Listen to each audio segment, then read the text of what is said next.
Energetic steps to bolster the city's defenses. Most of the fighting centered in the central highlands around the Chupao mountain pass near Kon Tum as South Vietnamese airborne troops battled communist soldiers occupying Highway 14, the main link between Kon Tum and Pleiku. The Saigon government claims at least 75 communists killed, with government losses so far placed at 1 dead, 17 wounded.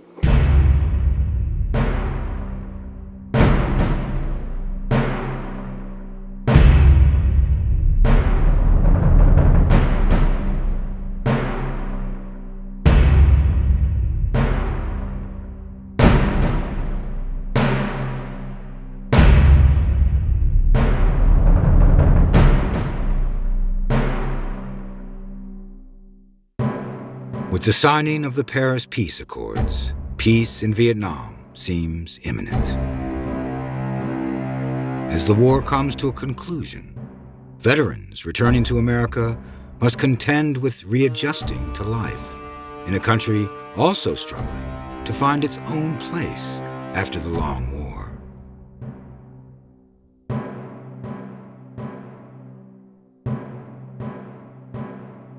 We did abandon the South Vietnamese, and it's a real shame.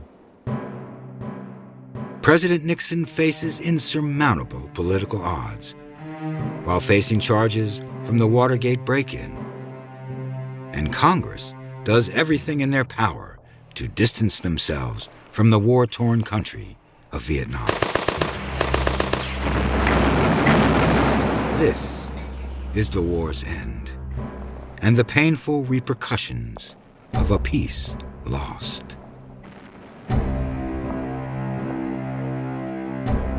It took the population of the United States probably 15, maybe even 20 years after that to realize that it wasn't the warrior who lost the war, it was the politicians that were running the war.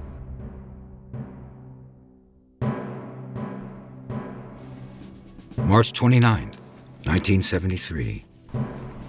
For the first time in 12 years, no American military forces are in Vietnam. All of our American POWs are on their way home. The 17 million people of South Vietnam have the right to choose their own government without outside interference. And because of our program of Vietnamization, they have the strength to defend that right. We have prevented the imposition of a communist government by force on South Vietnam. There are still some problem areas. The provisions of the agreement requiring an accounting for all missing in action in Indochina. The provisions with regard to Laos and Cambodia. The provisions prohibiting infiltration from North Vietnam into South Vietnam have not been complied with. We have and will continue to comply with the agreement. We shall insist that North Vietnam comply with the agreement.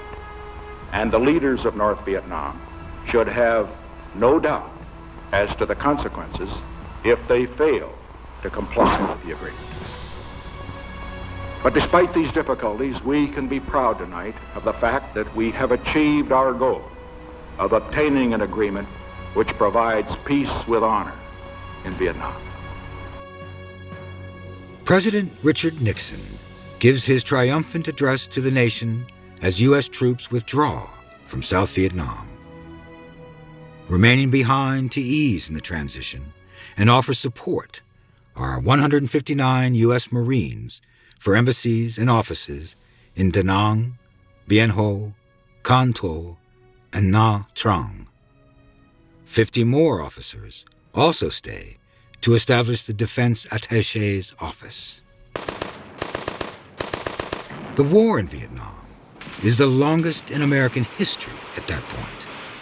The 15 years of conflict have claimed 47,244 lives on the battlefields and 10,446 non-combat deaths. 153,329 are seriously wounded, with 10,000 of them amputees. It has been a costly war. In April, President Nixon once more promises South Vietnamese President Thieu military support in the event that North Vietnam breaks the peace treaty.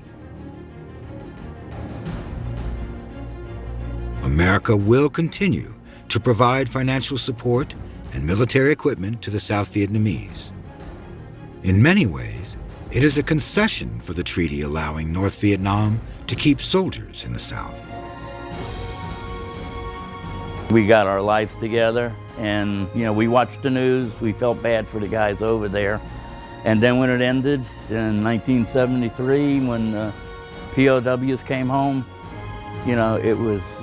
we watched it on TV. I watched it on TV. I wanted to see some of these guys. I didn't know anybody, but it felt good to see that happening. And there was a lot more that probably could have came home that never did. There were a total of 662 American POWs in Vietnam. About 602 came home with us, 601 or 602 came home with us in the big group. The rest were either released early or died in captivity. On April 1st, 1973, the last known prisoner of war, Captain Robert White, is released. The White House hosts a special dinner for prisoners of war on May 24th, 1973. Amongst the guests are Bob Hope, songwriter Irving Berlin, performer Sammy Davis Jr., and a certain Duke, also the star of 1968's patriotic Vietnam War movie, The Green Berets. I think this is a great country. It's a lot better off with you fellas back here. For the other veterans returning, it is not such a festive occasion. As part of what many see as a senseless war, they take the brunt of society's views of Vietnam.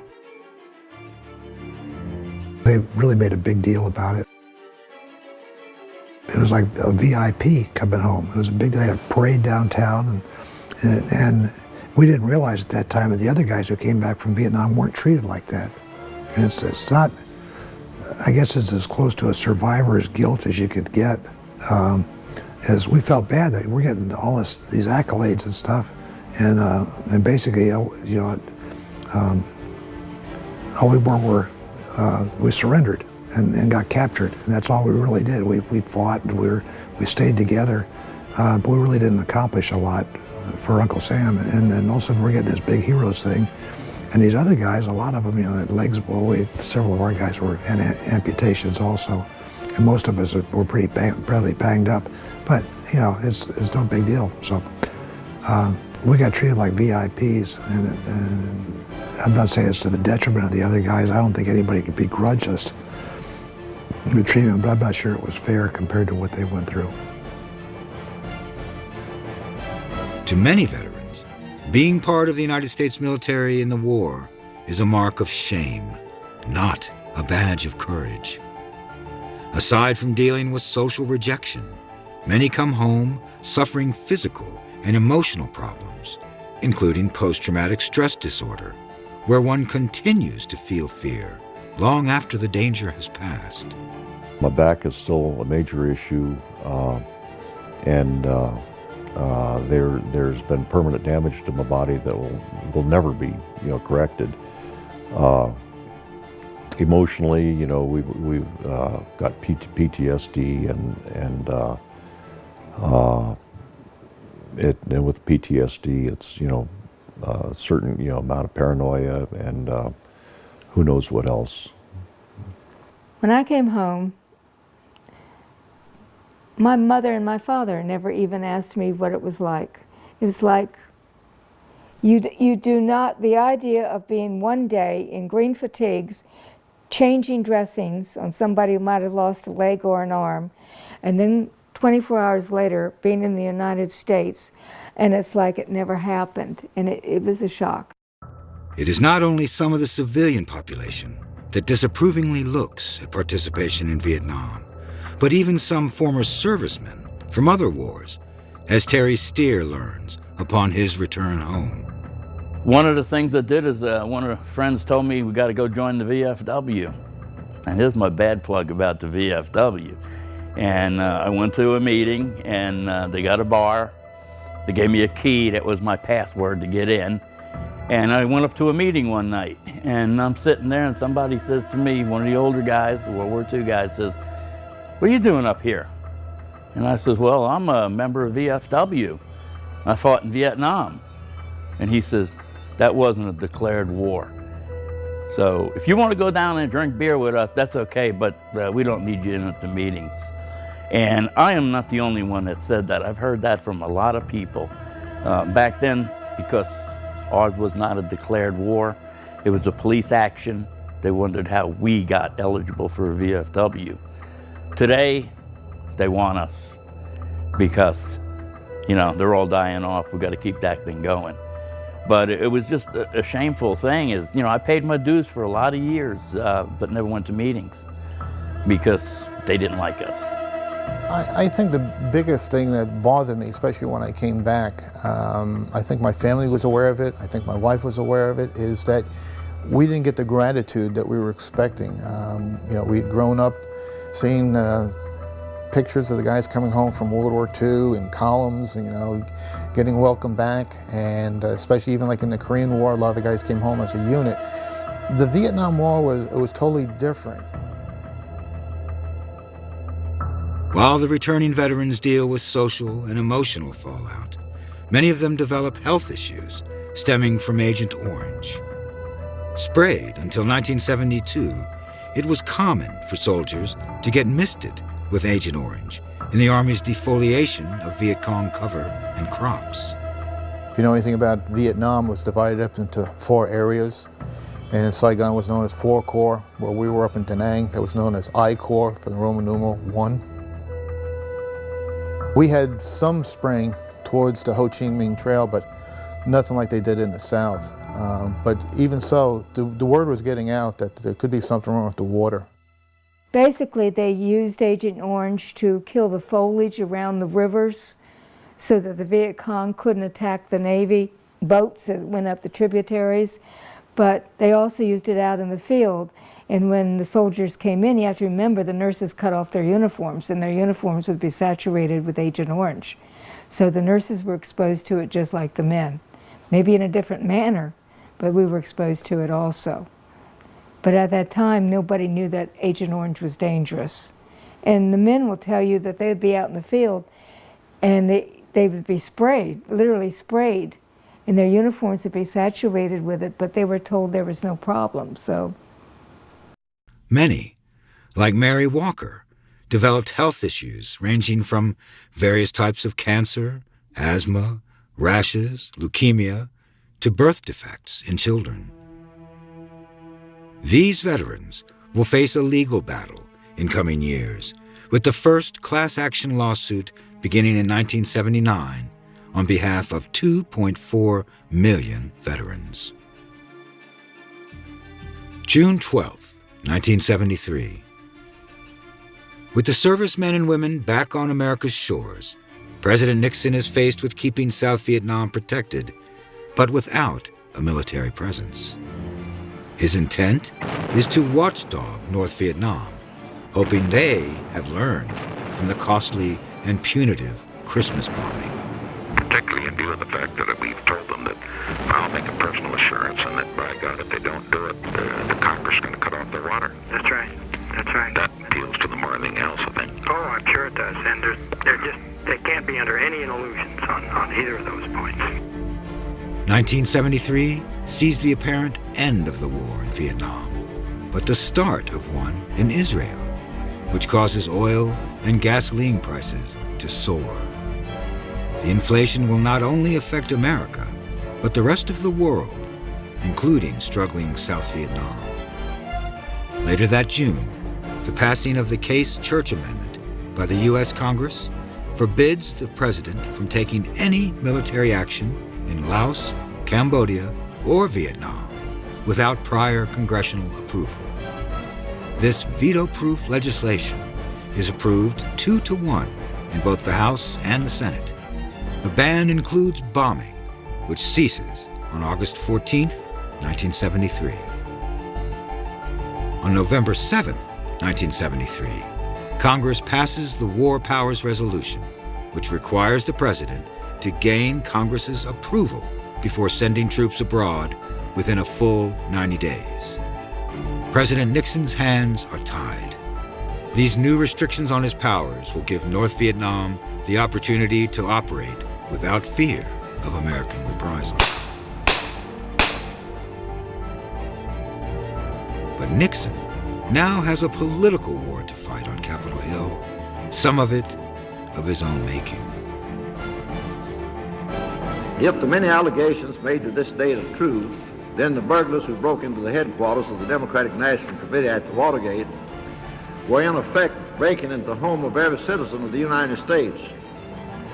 And if these allegations proved to be true, what they were seeking to steal was not the jewels, money, or other property of American citizens, but something much more valuable, their most precious heritage, the right to vote in a free election.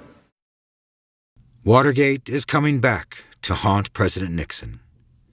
On February 7th, 1973, the Senate establishes a committee to investigate the break-in and possible cover-up. The televised hearings begin on May 17th. When it comes out that the president's office features a new system to tape record everything, the tapes are subpoenaed. Nixon refuses, claiming his position as president gives him the authority of withholding them as evidence. That July, the U.S. Senate Armed Forces Committee begins hearings on the secret 1969 bombings of Cambodia, which testimony reveals totaled nearly 3,500 raids. Many congressmen are displeased with the president's apparent abuse of power.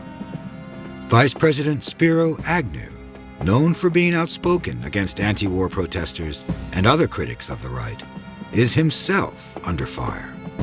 Accused of accepting bribes and of tax evasion, starting from his days as a governor of Maryland, Agnew resigns in disgrace. He pleads no contest, but is still fined $10,000 and given 3 years probation. Who has been unwavering in his support of the policies that brought peace with honor for America in Vietnam, and in support of a policy for the strong national defense for this country, which is so essential if we are to have peace in the world.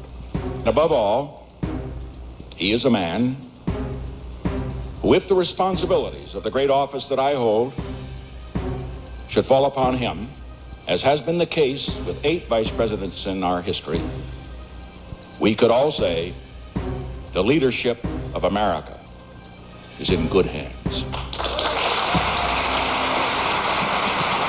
House Minority Leader Gerald R. Ford is sworn in as vice president, replacing Agnew on December 6, 1973. I promise my fellow citizens only this: to uphold the Constitution, to do what is right as God gives me to see the right, and within the limited powers and duties of the vice presidency, to do the very best that I can for America.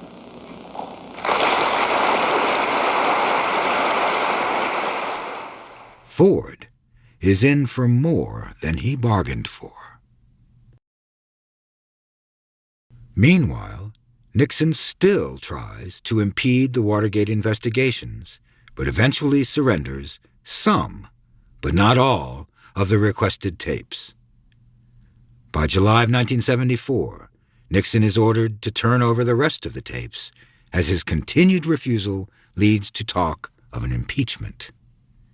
He has no choice but to turn in the remainder, and is implicated beyond the shadow of a doubt.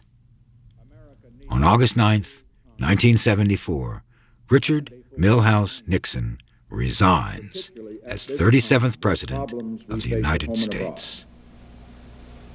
To continue to fight through the months ahead for my personal vindication would almost totally absorb the time and attention of both the President and the Congress in a period when our entire focus should be on the great issues of peace abroad and prosperity without inflation at home. Therefore, I shall resign the presidency effective at noon tomorrow. Vice President Ford will be sworn in as president at that hour in this office. Vice President Ford, in his office for less than a year, is sworn in as the 38th President of the United States. He will be the 6th successive president to grapple with the war in Vietnam. And I intend it to be the first of many. I am acutely aware that you have not elected me as your president by your ballots. So I ask you to confirm me as your president with your prayers. And I hope that such prayers will also be the first of many. If you have not chosen me by secret ballot, neither have I gained office by any secret promises. I have not campaigned either for the presidency or the vice presidency. Watergate pulled the plug on the South Vietnamese, cut off all aid to them, so they couldn't get the bullets and the fuel for the airplanes and support, maintenance support, and that sort of thing. Meanwhile, the Russians and Chinese were just pouring stuff like crazy into the North Vietnamese. And we saw the buildup and everything, and we had a prohibition against taking action thanks to some of those stalwarts in Congress, and we just watched it go down the tubes. The South Vietnamese were totally capable of handling that on their own if they'd had the support. With Nixon gone and President Ford's hands more tied by Congress than ever, the North Vietnamese decide to try their luck. They do, after all, have the 5th largest army now at their disposal, thanks to Soviet support. Located just north of Saigon, the Phuoc Long district by the Cambodian border stands between North Vietnam and communist territories below South Vietnam. It is of vital importance to North Vietnamese trade routes. Taking it will be a test of America's position to aid South Vietnam. Starting their attacks on December 12th, North Vietnamese armies first take outposts on Route 14, which runs southwest to northeast and south of Phuoc Long. A deluge of rain saves the South Vietnamese from planned attacks the next day, but it is a temporary respite. In 2.5 weeks, the North Vietnamese take positions surrounding Phuoc Long. The South Vietnamese take a brave stand against enemy artillery and infantry, but are forced more and more inward of Phuoc Long. On January 6, 1975, South Vietnamese forces take their final stand around the city's administrative center as the North Vietnamese cut off their escape routes and continue to apply pressure. The final outpost falls at 2,000 hours. The city of Phuoc Long has fallen into communist hands. Well, I felt that we wasted a lot of our time and a lot of personnel. People were sacrificed for nothing because there was no real game plan for the end result. It just got to a point that the American people just got tired of hearing about it and they wanted it to end. So you sit back and say, well, did we really win the war or did we lose it? The American people, in my opinion, couldn't deal with having won 2, World War I, World War II, tying the Korean War, then losing the Vietnam War. I understood politically why we did it, but in my heart it felt like a betrayal. I mean, all the men that died, 58,000 names on the wall in Washington, D.C., what did they die for? You know, what was the whole thing about? And I'm afraid that when we pull out of Afghanistan, that the current crop of veterans are going to feel the same way. What was the point? With defeat imminent in South Vietnam, President Ford, his hands already tied by Congress, cannot justify sending troops back in, counter to Nixon's earlier promise to President Thieu. We were betrayed by our own government, and our government was being led by the nose by the people back here who knew absolutely nothing. And we could have gone and had a military and political victory in Vietnam if they had gone and allowed us to have that. the situation continues to decline in South Vietnam. At the same time, President Ford enjoys an Easter vacation golfing in California. The South Vietnamese are on their own, a fact now apparent to North Vietnam. I was disappointed that we didn't follow through with our support of the South Vietnamese government. March 1975. North Vietnam continues their invasion of South Vietnam as the tired ARVN army retreats in the hopes of regrouping. Following them, to escape the juggernaut forces of the communists, are refugees from each city, 300,000 from Da Nang alone. Xuan Loc, a city already surrounded by the North Vietnamese, stands between the enemy and Saigon. The men leading the stand are ARVN's 18th Infantry Division of 3 regiments. If they fall, about 12,000 strong, Saigon will follow. General Ly Minh Dao of South Vietnam is determined to win. He will get his chance on April 9th. Americans remaining in Vietnam start making a retreat in early April. An evacuation control center at Tan Son Nhut Airport begins operation 24 hours a day, hoping to lessen the amount of refugees for the country's inevitable fall.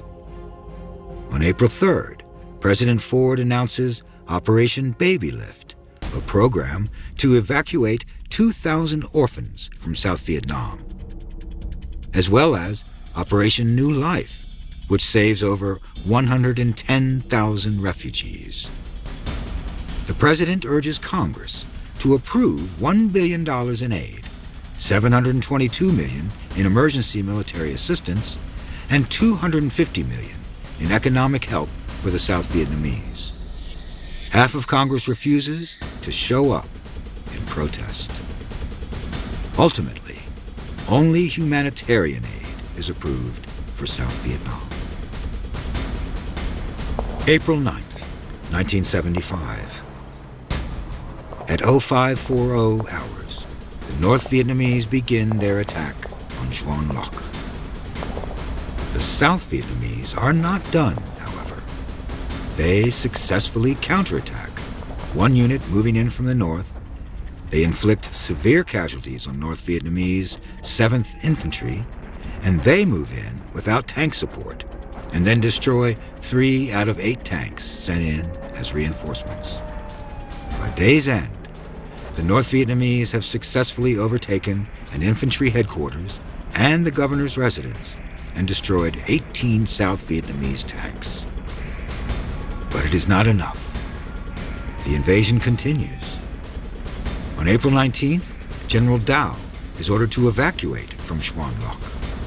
The next day, a convoy of 200 vehicles accompany an exodus of beaten soldiers and civilians.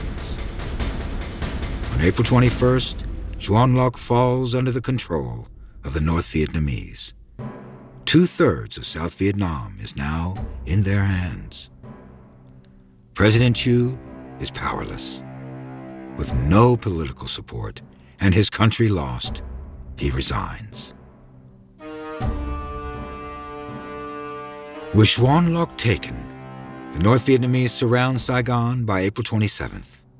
Their 100,000 troops far outnumber the exhausted 60,000 South Vietnamese defenders.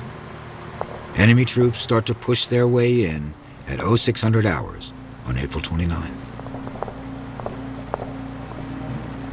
Air evacuations at Tan Son Nhut Air Base are disrupted on April 28th at 1806 hours.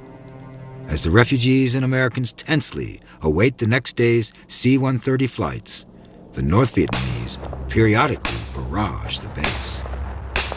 One enemy rocket hits a guard post at the DOA compound the next day at 0330 hours.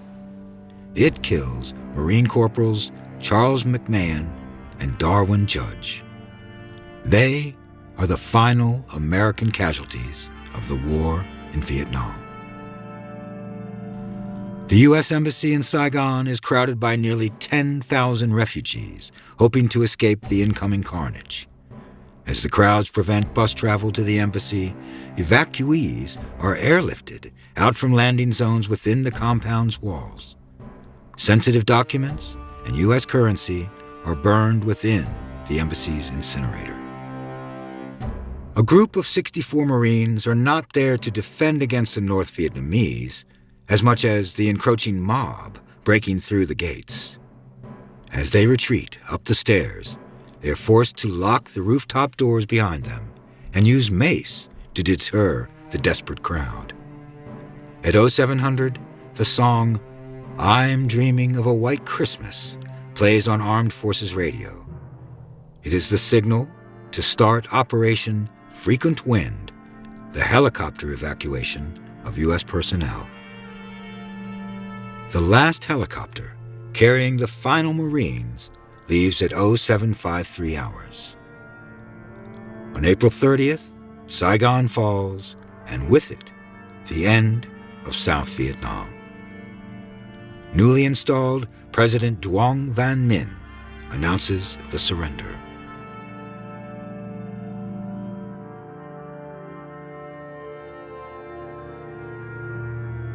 More than 7,000 people are evacuated as South Vietnam falls. South Vietnamese aircraft are allowed to meet up with the evacuation fleet in the sea, but are forced to abandon their helicopters in the water. The aircraft carriers are at full capacity. South Vietnam is now lost to communism. Brought a lot of tears in my eyes because of everything that we did to try to help that country out, and we just walked away. Just like in a lot of the battles that we had, where we lost a lot of lives and stuff, and we didn't retain anything. We walked away from them, and they were just taken over again. And then we fought again. You'll probably hear a bunch of stories, Hamburger Hill case on how we walked out of there and just left it. July 2nd, 1976. More than a year after Saigon is overtaken, South Vietnam's Provisional Revolutionary Government of the Republic of South Vietnam unifies with North Vietnam. The resulting country is the Socialist Republic of Vietnam. Saigon is renamed Ho Chi Minh City in honor of their late leader. As for the formerly South Vietnamese, they are faced with further oppression by their new government. 1 million are sent to re-education camps, sometimes for several years. Others are forced to move to new economic zones where they must reclaim jungle land and live off it. And those are the lucky ones, not executed by the government. Many take to the water in their boats, fleeing the North Vietnamese takeover.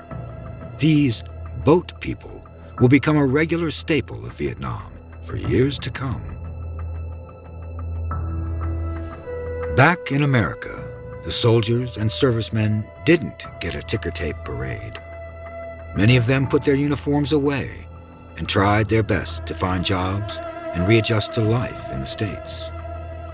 Congress passes the Vietnam-era Veterans Readjustment Assistance Act of 1974, designed to ensure equal opportunity for vets in the workplace. One of the worst problems in readjustment is through post-traumatic stress disorder, also known as shell shock, that has taken hold in many of the veterans.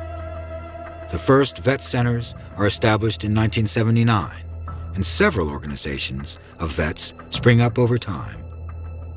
Yet, to many in the outside world, Vietnam is looked upon as an embarrassment. That is about to change. A lot of us coming home from Vietnam really didn't want to talk about the war. We felt that America had turned their backs on us. It was your family support that probably kept you going. If you were single, it's your mother and father or brother was encouragement to keep going, don't worry about it.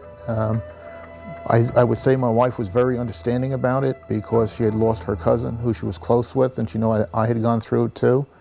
So it was a healing process. I think the wall is a great idea. I think when they put the Women's Nursing Memorial there, that was also a great idea for a lot of the things that the women had sacrificed during the Vietnam War too. A wounded Vietnam veteran, Jan Scruggs, founds the Vietnam Veterans Memorial Fund, Incorporated, on April 27, 1979, almost 4 years to the date of the fall of Saigon. They quickly raise $8.4 million in private donations for the building of a memorial. Well, Jan Scruggs was the founder of the wall in Washington, D.C., and I think a lot of us thought it was a great idea. I know I worked through the American Legion to get funds to help build it and things like that, soliciting money, going out and asking for donations. Congress soon offers 3 acres near the Lincoln Memorial for this new memorial on July 1st, 1980. A design competition is held, and $50,000 is awarded at the end of the year to artist Maya Lin's design. It is both groundbreaking and controversial. 2 walls, 246 feet long, join at an angle, starting at 8 inches on the ends to an apex of 10.1 feet. Recessed in the ground, the memorial is not easily noticeable. As visitors come closer to the wall, the black sheen of the stone is in stark contrast to the white-etched names of the fallen. It's a little contrarian view. I don't like names on things like that because it started. I remember seeing it down in Virginia is one of the first that have a war memorial with everybody's name on it. And because you leave people off and you make mistakes and you put people on there who weren't killed in action, whatever the criteria are, and then you end up spending all the time. They're still putting names on the wall in Vietnam. Well, just like everything else, everything's got a memorial. I thought it was one of the best things they ever did. I wasn't concerned about being a big black piece of granite. The names on there, if you ever been there and touched that wall and you seen some of your friends' names on it, it came to life. You saw your reflection in it. You seen what happened, how you're still on the other side of that wall, and all those guys that are not on the other side. Within the memorial is sculptor Frederick Hart's lifelike statue, The 3 Soldiers, of a trio of Vietnam soldiers. On November 13th, 1982, the Vietnam Veterans Memorial is formally dedicated. We're gathered today, just as we have gathered before, to remember those who served, those who fought, and those still missing, and those who gave their last full measure of devotion for our country. We're gathered at a monument on which the names of our fallen friends and loved ones are engraved, and with crosses instead of diamonds beside them, the names of those whose fate we do not yet know. One of those who fell wrote shortly before his death these words: "Take what they have left and what they have taught you with their dying, and keep it with your own, and take one moment to embrace those gentle heroes you left behind." I've found all the names of the people that were there and that I lost, and it's a long list. The memories of fallen women in the Vietnam War remain left behind until 1993 with the dedication of the Vietnam Women's Memorial. I refused to go to the dedication. I went up there for the first anniversary, and I was shocked and overpowered by it. And I was really impressed of what it was. And I love it now. And she did a very good job. And I really, I'm glad that she did it. I think it's a good idea. I mean, I've been to the memorial several times, and it makes me feel better. It makes me feel good. It's a healing process.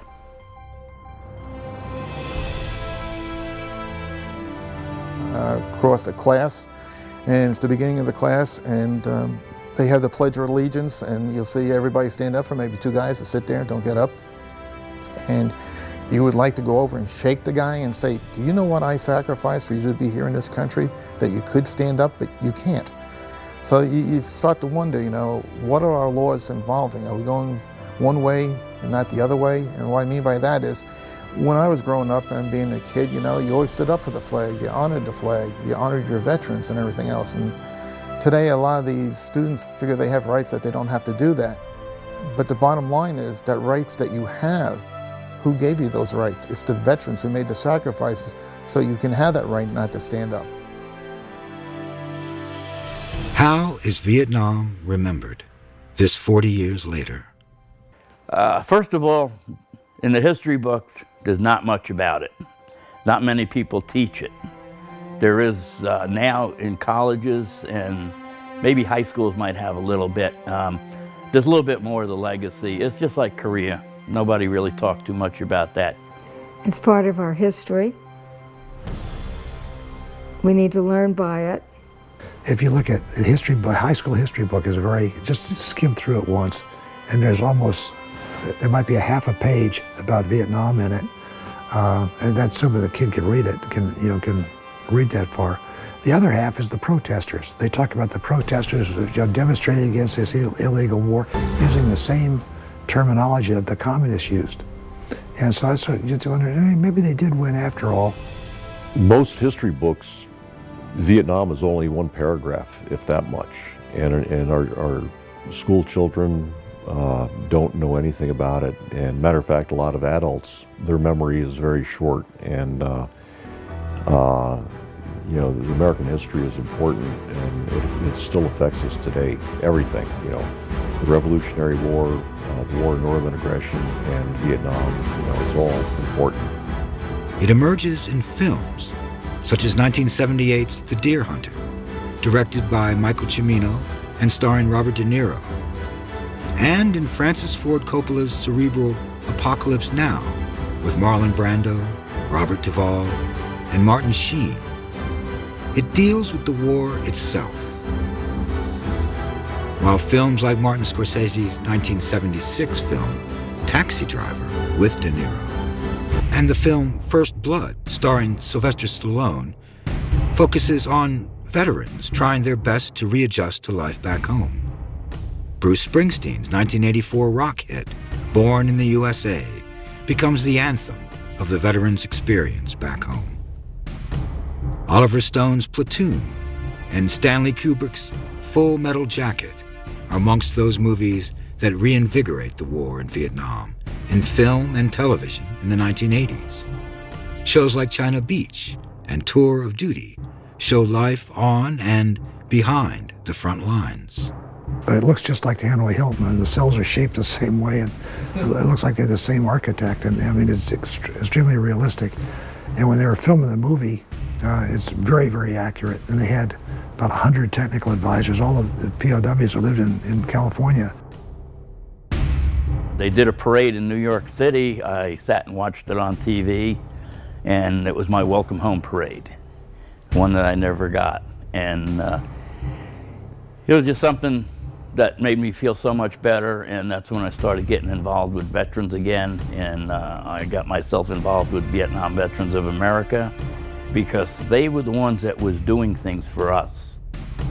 May 7th, 1985. The Vietnam veterans finally get their ticker tape welcome home parade, a decade later in New York City. Led by General Westmoreland himself, with Mayor Ed Koch, the 25,000 veterans march across the Brooklyn Bridge and down Broadway. They were going to have a ticker tape parade in New York, and this was probably about 15 years after the war had ended. And I really didn't want to go to it. And one of the things my father said, being a World War II Navy veteran, he said, if nothing else, someday you can tell your grandchild that you were in a New York City ticker tape parade. And very few people can actually say that. And that's one of the reasons I went. I didn't know anybody there from my unit because we had all scattered and things like that. But as I said, I was going to college at night, and I had a lot of Marines over there in Vietnam who were going to college at night, and you can form a friendship with these guys because you're both veterans. And these fellows told me to go march with them, so I marched with a Marine division. At least you knew somebody in the group. But that was a rewarding experience, marching in a ticker tape parade. And Westmoreland led the parade off the off the Brooklyn Bridge. And it went all day. I think he stepped off something like at 8 o'clock in the morning. And the last soldier to come across the Brooklyn Bridge was something like 2:30 in the afternoon. And I've been told, I don't know if this is true or not, but when they clean up after a ticker tape parade, they measure it in tonnage. And to this day, the Vietnam veterans have the largest amount of tonnage of the ticker tape parade. I think it was a reflection, a turning point at that point that the American people realized the sacrifices we had made for our country. For the first time, the war in Vietnam is accepted as part of America's heritage. Even today, we'll wear our hats as Vietnam veteran. We have actually younger people come up to us and thank us for our service. And it's been over 40 years, but it's something I think this country realizes now that they made a mistake, and it wasn't us, it was our government. February 3rd, 1994. President Bill Clinton, in an attempt to not only strengthen trade, but more importantly, encourage an accounting of American soldiers missing in action, lifts the 19-year-old trade embargo with Vietnam. He visits the country 6 years later. I still have some difficulty with that.